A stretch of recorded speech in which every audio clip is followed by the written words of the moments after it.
Today we have another vision. This time it involves Paul. Paul, who receives a vision that he must go to Macedonia, and that by going there he will be responding to the call of local people to be among them. And we have that wonderful, almost travelogue description as he goes from Troas to Samothrace to Neapolis to Philippi, and eventually ends up in that city. And it is there that he proclaims the message of God. But there's a difference in these two stories. Now Paul is about to become engaged again in the business of baptizing people into the Christian family. But instead of them coming to him, he goes to them.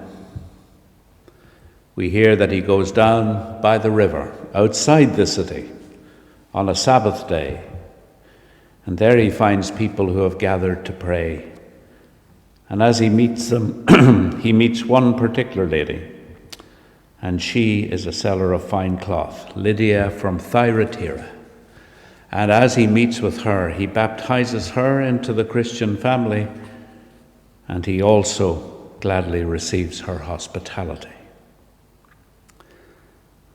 This is a picture of the early church, of people reaching out to become part of the faith, and the church finding people and bringing them into the faith.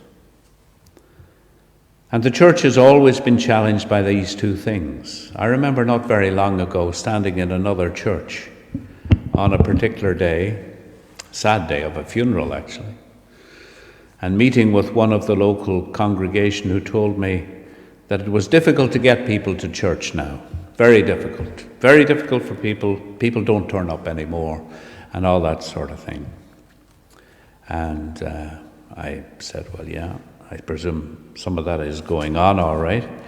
And they said, but you know, we just turn up. We open the door. We ring the bell. And we wait. I didn't want to get engaged in one of those very intense theological discussions, especially at the point where a hearse is about to approach the front door of the church. But in a sense, part of the problem is that the church sometimes can fall into the trap of thinking that the world owes it something. The church isn't owed anything. It is we as the church who must engage with the world around us. It is through our example, through our willingness, our ability just to do the normal things we do each day, but to do them with a spirit of care and love for those around us. It is in doing that, and as we contact people, we make a difference in their lives. A considerable number of years ago in this parish, while I was rector, and it's getting more and more considerable as time goes by, there's a story told of a young woman and her husband and small children who were getting into their car early on a Sunday morning. Their next door neighbour, who hadn't been there very long, spoke to them and said, "Good morning, I see you're heading off. And where are you heading?" And they said, "Well, actually, we're going down to church. We're going down to St Andrew's Church in Lucan. That's where we go on a Sunday morning. Our children go there and we go there, and that's what we do." "And how long have you been doing that?" "We've been doing that now for a number of years, since we've arrived here." And that's all there was to that conversation. But those next door neighbours over time became parishioners of this parish through the simple example of the commitment and faith of others. Not a preachy faith, not an in-your-face faith, just a common everyday activity of people who thought it was important to do what they did. The church is not owed a life by the world, but we must engage with the world, and we must find people where they are. They're in our workplaces, they're in our homes, they're in our communities, they're along our streets.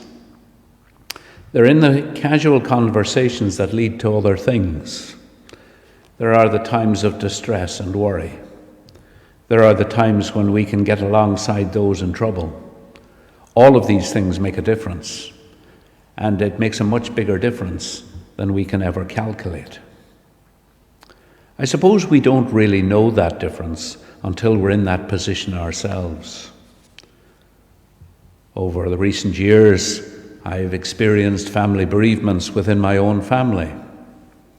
And while as a professional I've often stood around graveyards and noticed how things were done and how people engaged with one another at a time of distress, I can't even begin to sum up or tell you how much the impact of people walking up and shaking our hands made such a difference to us on a day when we felt the severe pain of parting from those we loved. So let us not give up in doing good. Let's not be distressed by the agenda that sometimes comes across our media time by time and day by day. Let's not become distressed by the arrogance, the aggression, and sometimes those who feel that they're asserting themselves when all they're doing is insulting you. It is when we are better. It is when we are who we are. It is when we are reaching out to those in need and trouble. It is when we are saying the casual things and doing the things that are important to us that we are impressing those around us. So let us never hesitate in doing good, in being close to those with whom we have contact each day. Let us live out our faith in unspoken words, in the gestures of calmness and kindness within our workplaces. And let God's Holy Spirit do the rest as he moves powerfully in the lives of those we meet, and as he asks them to ask questions of their own lives, may they find the answers, or at least the beginning of the answers, in the people like you and I that they meet.